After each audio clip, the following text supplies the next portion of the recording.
one thing that was a huge decision for us and our family was to come to Alaska. Because here, you weren't judged by how your family tree.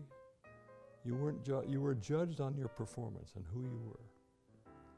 And it gave me, as a young person, I was 32 years old when I got a Ford dealership, and that's unheard of.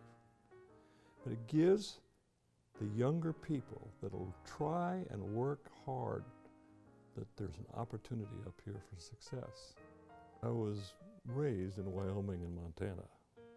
My dad was a federal employee, built dams, power plants, transmission lines, stuff like that all over the western states. My mom used to say, I had to work a lot. 25 cents an hour, I remember raking up rocks around apartment buildings and stuff like that. But she said, save your money, boy, because there might be some opportunity for you to invest that on something else down the road. I was actually a journeyman in the Carpenters Union when I was 19 years old and a certified high-pressure welder. I went to night school while I was in college to do that. And so I had no problem getting jobs on construction sites. My wife's dad was also there, and that's where I met her. So I was looking in the Seattle paper and I saw car salesman wanted, no experience necessary. I figured I qualify. So he came to me one day, this is the big break, I guess, when you start thinking about it, and said, Ralph, I think you could be a Ford or car dealer someday, and I'd like to teach you the business.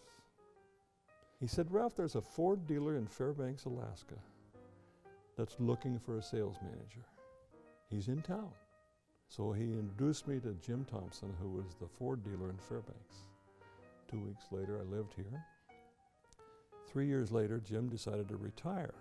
So you start seeing the accumulation of these mentors in the early part of my life that really gave me those big breaks that I wouldn't have got maybe some other way.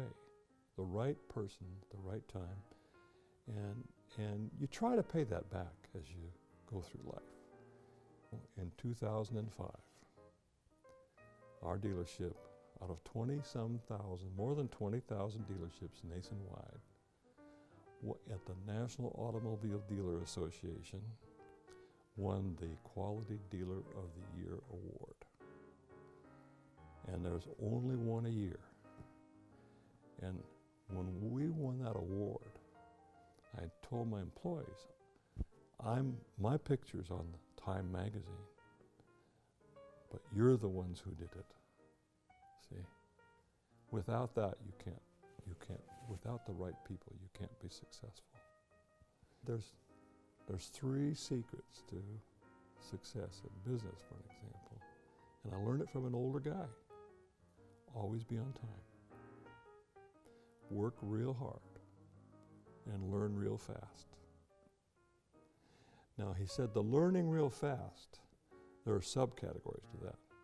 Find someone who's been there before, and find someone who will recognize that you may have talent and become a mentor for you. And they'll do it.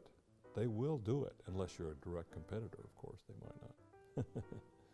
You can go forward and look for those opportunities, because the free enterprise system will allow you to give your chance. You might fail a time or two along the way, but in the end, it's the only system that's opportunity system rather than regulatory system. And I think those are, if we can teach kids that, I try to do that to my grandkids all the time. You know, hey, you helped me with this, here's $5. Well, you don't need to do that, Grandpa. I said, look, yes, you earned it. You earned it. And that's the important thing. The biggest ethical problems I faced probably were when I was in the state Senate. Because there, everybody's trying to buy you, they're trying to convince you, they're trying to find something on you so they can blackmail you. And you have to be very cautious to be in the spotlight ethically. Don't look at someone as your enemy, only as your opponent. Because then after the game, you can go have coffee together and maybe help each other out from time to time, rather than if you do it as an enemy, you haven't got a chance. Connie and I have 4 kids here in town, 18 grandchildren.